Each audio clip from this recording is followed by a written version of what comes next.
मेरी माँ ने मुझसे शादी के बगैर ही नाजायज़ बच्चे को जन्म दिलवाया और उसकी वजह जानकर आपकी आत्मा भी कांप उठेगी। मैं कभी सपने में भी नहीं सोच सकती थी कि रिश्तों के ये रूप भी हो सकते हैं।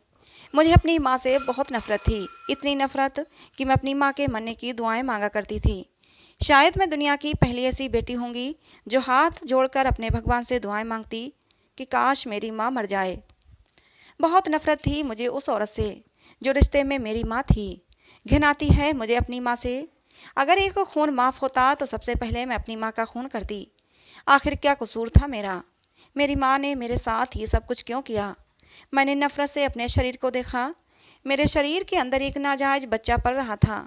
मेरी माँ ने मुझे कैदी बनाकर रखा था और कमरे में मुझे बांध कर डाल दिया था, क्योंकि उसे पता था अगर मुझे खोला गया तो मैं खुद को ख़त्म कर लूँगी, मार डालूँगी खुद को।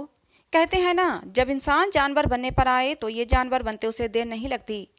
आप लोगों को शायद यकीन न हो कि मैंने अपने ही पेट में पलने वाले बच्चे को मारने की कोशिश की, लेकिन इस मामले में मैं बहुत बदनसीब थी। वो बच्चा अब भी मेरे शरीर के अंदर पल रहा था। मुझे अब बच्चे से सख्त नफरत थी, क्योंकि ये बच्चा नाजायज़ था और मेरे साथ हुए जुल्म का नतीजा था। फिर भला मैं उस बच्चे को कैसे पसंद कर सकती थी? मुझे नफरत थी इस बच्चे से, अपनी माँ से और उस इंसान से जिसने मेरे साथ ये सब किया था। बल्कि यूँ कहना गलत ना होगा कि मुझे दुनिया के सारे मर्दों से ही नफरत हो रही थी, लेकिन मैं कुछ भी नहीं कर सकती थी सिवाय इसके कि बंद कमरे में बैठी आंसू बहाती रहूं। मैंने अपना सर पीछे दीवार से टिका दिया और आंखें बंद कर लीं। मेरा अतीत किसी फिल्म की तरह मेरे सामने चलने लगा। जब तक मेरे पापा जिंदा थे मेरी ज़िंदगी बहुत ही खूबसूरत थी। जब भी पापा घर में घुसते तो मुझे एकदम गले से लगा लेते और कहते कि नंदिनी तो मेरी आंखों की ठंडक है। घर में घुसते ही जब नंदिनी को देखता हूँ तो मेरे दिल में सुकून उतर जाता है। मैं भी बहुत देर तक अपने पापा के गले लगी रहती थी। मेरे पापा मुझसे बहुत मोहब्बत करते थे। इतनी मोहब्बत शायद ही दुनिया में किसी के बाप ने अपनी बेटी से की होगी। मैं अपने पापा की शहजादी थी, ये कहना गलत ना होगा। उनका बस नहीं चलता था कि मैं जहाँ कदम रखूँ तो मेरे कदमों के नीचे अपने हाथ बिछा दें। एक बार मुझे याद है, जब मैं 6-7 साल की थी तब मुझे बुखार आ गया था। मेरे पापा पूरी रात जागते रहे थे। कभी मेरे सिर पर ठंडी पट्टियाँ रखते, कभी मुझे पानी पिलाते, कभी मेरा सर सहलाते थे। बार बार मुझे चेक करते कि कहीं बुखार चढ़ तो ना जाए। मेरे पापा मेरे लिए पूरी दुनिया थे। जब तक वो जिंदा रहे मुझे कोई भी आँच नहीं आने दी। मैं शहजादियों की तरह ठाठ करती थी, लेकिन मेरी माँ का रवैया अच्छा नहीं था, ना ही मेरे प्रति और ना ही मेरे पापा के प्रति। वो हम दोनों से हमेशा ही उखड़ी हुई रहती और शायद इसकी वजह यह थी कि मेरी माँ बहुत ही सुंदर औरत थी और मेरे पापा मामूली शक्ल सूरत के इंसान थे। मैंने कभी भी अपनी माँ को अपने पापा की सेवा करते हुए नहीं देखा था। वो हमेशा खुद को सजाती संवारती रहती। उन्हें घर के कामों का होश था और ना ही पापा का और ना मेरा। शाम को पता नहीं मेरी माँ कहाँ चली जाती थी। उस समय मेरे पापा अपने काम पर होते थे। मेरी माँ मुझे घर में बंद करती और कहीं चली जाती थी। मैं अपनी माँ से सवाल भी करती कि वो कहाँ जाती हैं, लेकिन वो मुझे कुछ ना बताती। धीरे धीरे मैंने उनसे पूछना ही छोड़ दिया। जैसे जैसे मैं बड़ी होती गई अपने पापा के सारे काम अपने हाथों से करने लगी। अक्सर ही मम्मी पापा के कमरे से लड़ाई की आवाज़ें आया करती थीं, जो बाहर तक मुझे सुनाई देती थीं। मम्मी ज़ोर ज़ोर से चिल्लाते हुए कहती थीं कि अपनी शक्ल देखी है, तुम जैसे इंसान को तो मैं अपने पास भी न फटकने दूँ, फिर तुम्हें पति का दर्जा कैसे दे सकती हूँ। अपने पापा के लिए अपनी माँ के मुंह से ऐसी बातें सुन सुनकर मेरे दिल में अपनी माँ के लिए नफरत बढ़ती जाती थी और अपने पापा के लिए मोहब्बत बढ़ती जाती थी। मेरे पापा मेरी पूरी दुनिया थे और मैं उनके लिए किसी के मुंह से बुरा कैसे सुन सकती थी। हालांकि सुंदरता मैंने अपनी माँ की चुराई थी, लेकिन दिल मेरे पापा के जैसा था। मैं अपनी माँ की तरह घमंडी नहीं थी। मेरे पापा ने भी मेरी माँ को मेरे माँ के हाल पर छोड़ दिया था और अब मुझ पर ही ध्यान देने लगे थे। मेरा हर तरह से ख्याल रखते कि कहीं मुझे कोई तकलीफ़ ना हो। मैं 15 साल की थी कि एक हादसे ने मेरे पापा को मुझसे छीन लिया। भगवान ने मुझसे मेरे पापा को क्या छीना कि मेरे तो जीने का हक ही छीन लिया। एक रोड एक्सीडेंट में पापा की मौत हो गई। सुबह जाते वक्त मुझे कितना प्यार करके गए थे, लेकिन जब आए थे तो एकदम खामोश थे। आज ना मुझे गले से लगाया न प्यार किया। मैं दहाड़े मार मार कर रो रही थी। मेरी तो पूरी दुनिया ही उजड़ गई थी। लेकिन मेरी माँ की आंख से आंसू नहीं गिरा, ना ही उसने मुझे तसल्ली के 2 बोल बोले, बल्कि वो तो अंदर ही अंदर खुश हो रही होंगी कि चलो जान छूटी। धीरे धीरे करके सारे मेहमान चले गए थे, लेकिन मैं पूरी रात आंगन में ही बैठी रही जहाँ से पापा की अर्थी उठी थी। मेरी मम्मी ने ना ही मुझे प्यार से गले लगाया, ना ही मुझे तसल्ली दी।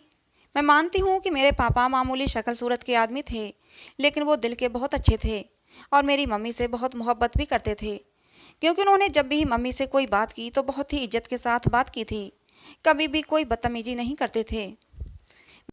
मेरी माँ की इतनी नफरत के बावजूद भी वो हमेशा उसके साथ नरमी से ही पेश आते थे। मेरे बाप के मरने के बाद मेरी माँ पर कोई असर नहीं था और मैं थी कि सदमे से निढाल थी।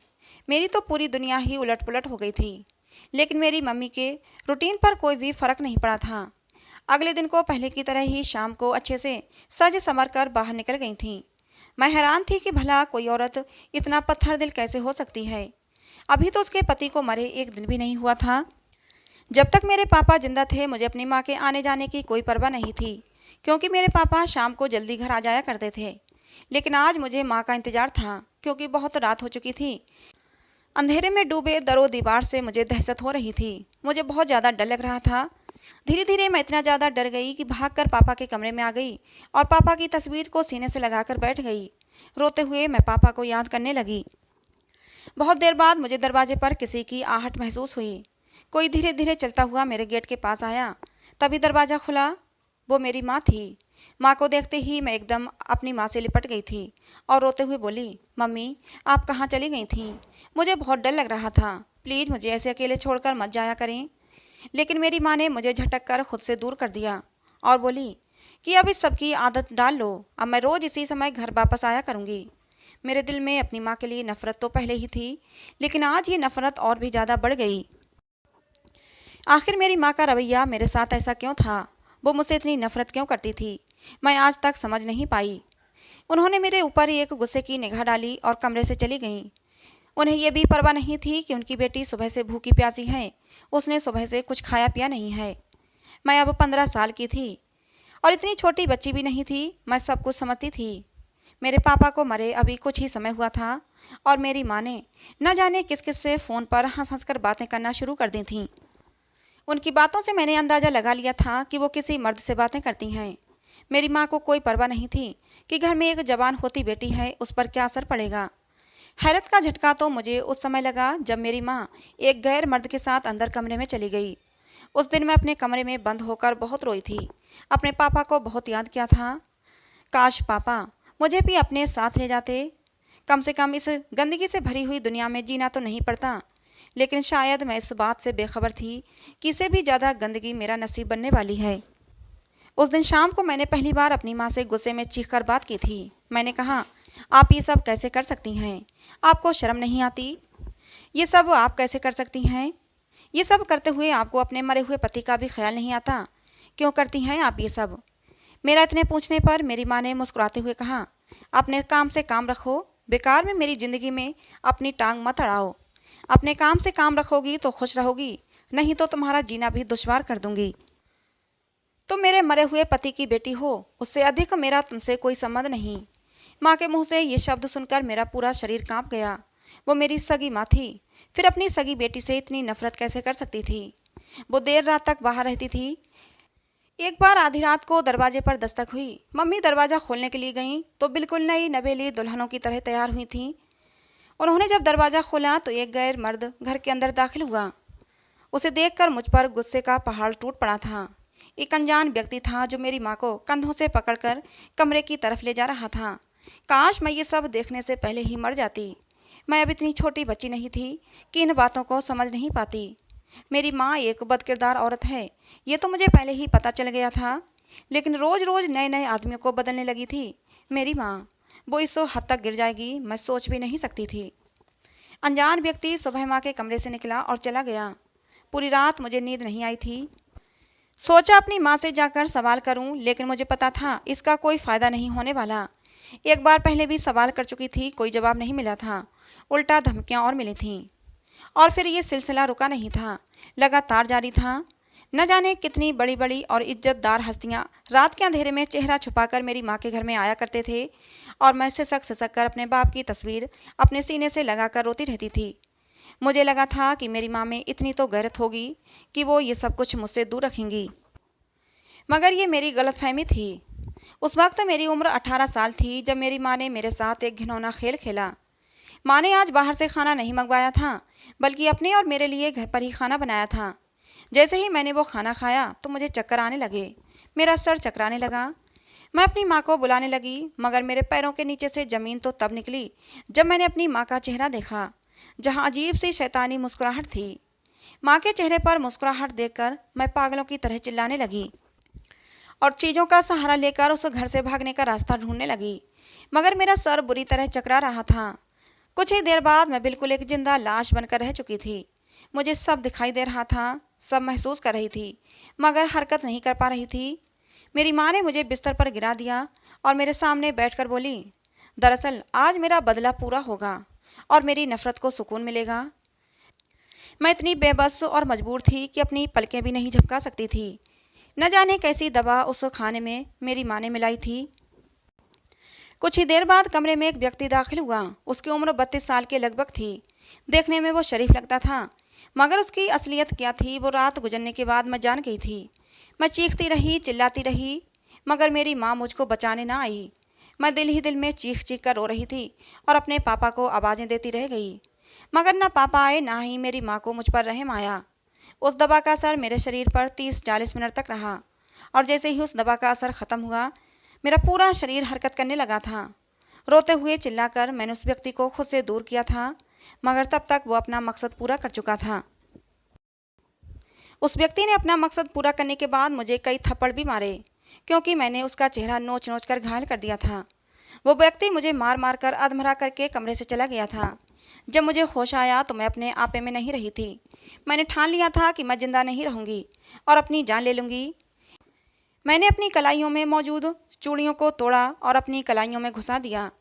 खून की तेज धार मेरी कलाई से निकली थी और थोड़ी ही देर में मैं बेहोश हो गई। मुझे लगा कि मैं इस जिल्लत भरी जिंदगी से छुटकारा पा चुकी हूँ, मगर ऐसा ना हुआ। मेरी आंख अस्पताल के बेड पर खुली थी। मेरी माँ ने मुझे समय पर अस्पताल पहुँचा दिया था, जिसकी वजह से मैं बच गई थी। उसके बाद मुझे मेरी माँ घर ले आई और झिड़क कर बोली कि खबरदार जो दोबारा ऐसी हरकत करने की कोशिश की। कुछ ही दिन गुजरे थे कि एक खबर सामने आई, जिसे सुनने के बाद मेरी जान निकल गई। मैं सोच भी नहीं सकती थी कि मेरी माँ मुझे इस मकसद के लिए इस्तेमाल कर सकती है। मैं उस दरिंदगी के बाद प्रेग्नेंट हो चुकी थी। मेरी कोख में एक नाजायज बच्चा पल रहा था। जब ये खबर मेरी माँ ने सुनाई तो मैं बेहोश होकर गिर गई। होश आया तो खुद को मारने लगी। मुझे खुद से और मेरे पेट में पलने वाले बच्चे से घिन आ रही थी। मेरी माँ समझ गई कि या तो मैं खुद को मार लूँगी या इस बच्चे को मार दूँगी। तभी उन्होंने मेरा हाथ पकड़ा, मेरे मुंह पर एक जोरदार थप्पड़ मारा और कहा, खबरदार जो इस बच्चे को कोई नुकसान पहुँचाया। शुक्र करो अभी घर के अंदर मौजूद हो। अगर मेरी बात न मानी तो उससे भी बुरा अंजाम करूँगी। अभी तो सिर्फ एक रात के लिए ही ये क़यामत तुम पर गुजरी है। अगर मेरी बात न मानी तो हर रात ये क़यामत तुम पर गुजरेगी। माँ की बात सुनकर मैं सहम गई थी और चुपचाप आंसू बहाते हुए कमरे में बैठ गई। मैंने सोचा मैं घर से भाग जाऊंगी और इस बच्चे को जन्म नहीं दूंगी, ना ही ये गंदगी भरी जिंदगी जीऊंगी। लेकिन मेरी माँ ने मेरी इस कोशिश को भी नाकाम कर दिया। मेरे इरादों को भांपते हुए उन्होंने मुझे कमरे में बंद कर दिया और कहा, पूरे 9 महीने तक तुम इस कमरे में बंद रहोगी, जब तक कि ये बच्चा दुनिया में ना आ जाए। अतीत में खोए हुए मेरी गर्दन अकड़ चुकी थी और मुझे कुछ होश नहीं था। कितना कड़वाहट से भरा था मेरा अतीत। मेरी आंखों से आंसू बहकर मेरे चेहरे को भिगो चुके थे। मैंने बेदर्दी से अपना चेहरा साफ किया। मैं अपने अतीत में तब तक ही खुश रही थी जब तक मेरे पापा जिंदा थे। मैं उठकर बेड पर बैठ गई। तभी दरवाज़ा खुला और मेरी माँ खाना लेकर कमरे में दाखिल हुई। उसके साथ वो व्यक्ति भी था जिसने पहली बार मेरे साथ दरिंदगी की थी। उस व्यक्ति को देखकर मेरी आंखों में दर्द और गुस्सा उभर आया। मैं गुस्से से चीखते हुए उस इंसान की तरफ बढ़ी थी, लेकिन इससे पहले ही मेरी माँ बीच में आ गई और मुझे बेड पर धक्का दे दिया। मेरे सामने कुछ फल रखकर बोली, ये सब साहब तेरे लिए लाए हैं ताकि उनका बच्चा अच्छा सेहतमंद पैदा हो। वो इंसान ज़्यादा देर तक नहीं रुका। मेरी माँ को 1 लाख रुपये देकर वहाँ से चला गया। मेरी माँ पैसे देकर खुश हो गई थी। वो ये सब कुछ पैसे के लिए ही तो कर रही थी। पहले खुद दूसरों का मन बहलाकर पैसा कमाती थी, क्योंकि मेरे पापा की आमदनी कम थी और पैसों के लिए मेरी माँ मेरे साथ भी अब ये सब कुछ कर रही थी। मेरी कोख में पलने वाले बच्चे का बाप मेरी माँ को मुँह बोली कीमत देने के लिए तैयार था। वो आदमी शादीशुदा था, लेकिन कोई बच्चा नहीं था। इस बच्चे के बदले मेरी माँ उस आदमी से लाखों रुपये लेने वाली थी। सब ने मुझे अपने मतलब के लिए इस्तेमाल किया था। मेरी आंखों में आंसू आ गए। कुछ दिनों के बाद मैंने एक बच्चे को जन्म दिया। मेरी माँ तो खुशी से फूली नहीं समा रही थी। मेरी माँ ने वो बच्चा उठाकर उस आदमी को दे दिया। उस आदमी ने लाखों रुपये माँ की गोद में डाल दिए। मैंने कितनी दुआएं मांगी थीं कि हे भगवान, मुझे मौत आ जाए, मेरी सांसें रुक जाएं, लेकिन ऐसा कुछ भी नहीं हुआ। मेरी सांसें अब भी चल रही थीं। मेरा दिल खून के आंसू रो रहा था। मुझे अपनी माँ से बहुत ज़्यादा नफरत महसूस हो रही थी। मैंने उनके हाथ से दवा लेकर दूर फेंक दी जो वो मुझे खिलाने लाई थीं। रोते हुए अपनी माँ से बोली, मैंने आपका क्या बिगाड़ा है जो आप मेरे साथ ये सब कुछ कर रही हैं? आखिर मैं तो आपकी सगी इकलौती बेटी हूँ। क्या आपको मेरे ऊपर जरा भी दया नहीं आती? मेरी बात सुनकर मेरी माँ जोर से हंसी थी। कहने लगी, इकलौती बेटी, सगी बेटी, क्या होता है ये? तुम मेरी सगी बेटी नहीं हो, कान खोलकर सुन लो। जवानी में मैं बहुत ही सुंदर हुआ करती थी। न जाने कितने लड़कों से मेरी दोस्ती थी और ये दोस्ती सारी हदें पार कर जाती थी। मैं अपनी ज़िंदगी को अपने तरीके से खुलकर जीना चाहती थी और मैं अपनी ज़िंदगी को खुलकर जी भी रही थी। जब मेरे बाप को मेरे करतूत पता चले तो मेरे बाप ने मेरी शादी तुम्हारे बाप से कर दी। वो बहुत ही गरीब और बहुत ही मामूली शक्ल सूरत का इंसान था। ऊपर से वो एक बच्ची का बाप भी था। मैंने ना तुम्हारे बाप को कभी अपना पति माना और न तुम्हें अपनी बेटी माना। मैंने तुम्हारे बाप से बहुत कहा कि मुझे छोड़ दो, मुझे तलाक दे दो, लेकिन उसने मेरी एक ना सुनी। और अब इस बात की सज़ा तुम भुगतोगी। तुम्हारे बाप का बदला मैं तुमसे लूँगी। तुम्हें ज़िंदगी में मैं कभी भी खुश नहीं रहने दूँगी। अपनी माँ के मुंह से ये सच सुनकर मैं तो काँप कर रह गई थी। मैं उनकी सगी औलाद नहीं थी, इसीलिए वो मेरे साथ इतना जुल्म करती थीं। लेकिन कम से कम इंसानियत के नाते तो उन्हें मुझ पर दया आनी चाहिए थी। शायद उनके अंदर दिल ही नहीं था। मेरी माँ कमरे से जा चुकी थी और मैं चुपचाप बैठी आंसू बहा रही थी। मैंने खुद को हालात के ऊपर छोड़ दिया था। उसके बाद एक बार मुझे फिर से इस जिल्लत से गुजरना पड़ा। मेरी माँ को पैसे कमाने का एक जरिया मिल गया था और वो मुझसे लाखों रुपये कमा रही थी। अब तो मैंने खुद को नुकसान पहुँचाना भी छोड़ दिया था, क्योंकि अगर मेरी किस्मत में मौत लिखी होती तो बहुत पहले ही आ चुकी होती। मैं 2 बच्चों को जन्म दे चुकी थी और दोनों बार मेरी माँ ने खूब सारा पैसा इकट्ठा किया था। और फिर तीसरी बार मेरी माँ फिर से एक आदमी को लेकर आई। देखने में अमीर, पढ़ा लिखा, शरीफ लगता था, लेकिन शरीफों की शराफत मैंने बहुत देखी थी। मैंने नफरत से मुंह फेर लिया, लेकिन अगले ही पल उस आदमी की बात सुनकर मैं चौंक गई। वो मेरी माँ से कह रहा था कि मैं पहले आपकी बेटी से शादी करूँगा, उसके बाद ही मैं उससे बच्चा लूँगा। बिना शादी के ये सब कुछ करना मुझे बिल्कुल पसंद नहीं, ये मेरे उसूलों के खिलाफ है।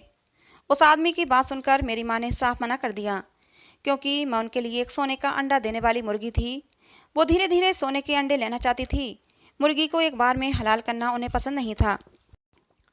लेकिन कहते हैं ना कि लालची इंसान कहीं ना कहीं मात खा ही जाता है। मेरी माँ भी लालच में आ गई जब उस आदमी ने ढेर सारे पैसे मेरी माँ के सामने डाल दिए। इतने सारे पैसे मेरी माँ को कमाने के लिए कम से कम 10 साल लग जाते। मेरी माँ ने फ़ौरन हाँ कर दी। बहुत ही सादगी से मेरी शादी उस आदमी के साथ हो गई। वो मुझे अपने घर ले आया। उसकी शराफत की कायल तो मैं उसी दिन हो गई थी कि उसने मेरे साथ शादी की थी, ज़बरदस्ती नहीं। घर पहुँचे तो मेरी सास ने मेरा स्वागत बहुत ही खुशी से किया। मुझे हैरत हो रही थी कि भला इस इंसान ने मुझसे ही शादी क्यों की, क्योंकि इसको तो दुनिया में कोई भी लड़की मिल सकती थी। फिर मैंने सोचा, हो सकता है इसकी बीवी बांझ हो, इसीलिए बच्चे के लिए मुझसे शादी की हो। और ये ख्याल आते ही मैं फिर से दुखी हो गई, क्योंकि इस आदमी ने कहा था कि मैं बिना शादी के संबंध नहीं बनाऊंगा। तो फिर मेरे साथ संबंध बनाने के बाद और मुझसे बच्चा लेकर ये मुझे छोड़ देता। ये ख्याल मन में आते ही मेरा दिल फिर से काँप उठा। मैं फिर से उस नरक में नहीं जाना चाहती थी। मेरी सास ने मुझे मेरे पति के कमरे में पहुंचा दिया। थोड़ी देर में मेरा पति अंदर आया और चुपचाप आकर मेरे पास बैठ गया। मेरे दिल की धड़कन तेज हो रही थी।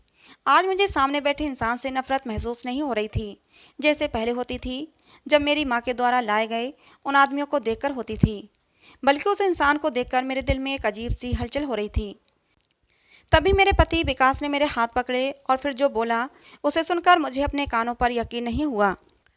विकास ने कहा कि नंदिनी, मुझे माफ़ कर दो, मैं तुम्हारे बाप का हत्यारा हूँ। उस दिन मेरी गाड़ी के नीचे आकर ही तुम्हारे पापा की मौत हुई थी। मैं उस दिन बहुत जल्दबाजी में गाड़ी को भगा रहा था, तभी तुम्हारे पापा मेरी गाड़ी के नीचे आ गए और उसी वक्त उनकी मौत हो गई। मैं बहुत ज़्यादा डर गया था और वहाँ से भाग गया, लेकिन तुम्हारे पापा का नाम पता सब मैंने नोट कर लिया था कि मैं तुम लोगों की मदद ज़रूर करूँगा। इसी बीच कुछ काम के लिए मुझे विदेश जाना पड़ा और फिर मैं इस बात को भूल गया था। लेकिन एक दिन मेरी कंपनी के कुछ लोग आपस में बातें कर रहे थे। मेरी कंपनी में ही काम करने वाले एक आदमी को बच्चा नहीं हो रहा था। उसकी पत्नी बांझ थी और उसे किसी ने तुम्हारे घर का पता दिया था कि वहाँ पर तुम्हारा काम हो सकता है। तुम्हारे बाप का नाम और तुम्हारे घर का पता सुनकर मैं चौंक गया था। मुझे बहुत दुख हुआ। पूरी रात मैं सो न सका। मैंने अपनी माँ को भी सारी सच्चाई बताई। मेरी माँ बहुत ही अच्छी औरत है और उसी ने मुझे तुमसे शादी करने का सुझाव दिया और फिर इस तरह मैंने तुमसे शादी कर ली। नंदिनी, मैं तुम्हारा गुनहगार हूँ। इतने साल तुमने जिस तकलीफ़ में गुजारे हैं, मैं उसका जिम्मेदार हूँ। प्लीज़ मुझे माफ़ कर दो। अगर मैंने पहले ही तुम्हारी खोज खबर ले ली होती तो तुम्हारी ये हालत ना होती। लेकिन यकीन करो, मैं तुम्हें ज़िंदगी में कोई दुख नहीं दूंगा। दुनिया की सारी खुशियाँ तुम्हारी झोली में डाल दूंगा। बस मुझे एक बार अपनी गलती का प्रायश्चित करने का मौका दे दो। विकास की बातें सुनकर पहले तो मुझे बहुत रोना आया। अपने पापा को याद करके मैं रोती रही और फिर मैंने सोचा कि शायद मेरे पापा की इतनी ही ज़िंदगी लिखी थी। और फिर अगर विकास अपनी गलती न मानता और मैं उसी दलदल में पड़ी रहती, तब भी मैं क्या कर लेती। ये तो विकास का बड़पन था कि उसने मुझे शादी की और अपनी गलती को माना और मुझे उस दलदल से निकाल लाया। मैंने विकास को माफ़ कर दिया। अगले ही पल विकास ने खुशी से मुझे बाहों में भर लिया और विकास की बाहों में आते ही मेरे सारे दुख और सारी तकलीफ़ मेरी आंखों में आए 2 बूंद आंसुओं में बह गए। ज़िंदगी ने बहुत रुलाया था, लेकिन आज मुझे ज़िंदगी में सच्ची खुशियाँ नसीब हुई थीं। विकास ने मुझे इतनी मोहब्बत दी कि मैं कभी सपने में भी नहीं सोच सकती थी। मेरी सास ने भी मुझसे बढ़ चढ़कर मोहब्बत की। लगता ही नहीं था ये मेरी सास हैं। वो बिल्कुल मेरी सगी माँ की तरह देखभाल करती थीं। हर नए दिन के साथ मेरी और विकास की मोहब्बत बढ़ती ही जाती थी। कुछ समय के बाद पता चला कि मेरी माँ बहुत बीमार है और हॉस्पिटल में पड़ी हुई है। विकास के कहने पर ही मैं अपनी माँ को देखने गई थी। मुझे देखते ही वो रोने लगी। मेरी माँ को एड्स हो गया था। वो ज़िंदगी के आखिरी दिन काट रही थी। अस्पताल में बेसहारा पड़ी हुई थी। मेरी माँ ने मुझसे हाथ जोड़कर माफ़ी मांगी थी। अपनी माँ की हालत को देखते हुए मैंने उन्हें माफ़ तो कर दिया था, लेकिन एक दिन के बाद मैं फिर दोबारा उन्हें देखने नहीं गई। जब भी अपनी माँ के चेहरे को देखती हूँ तो मुझे अपनी जिल्लत भरे दिन याद आने लगते हैं। एक दिन मेरी माँ के मरने की खबर आई। माँ के मरने की खबर सुनकर मैंने अपने घर के नौकरों से बाहर ही बाहर उनका अंतिम संस्कार करवा दिया।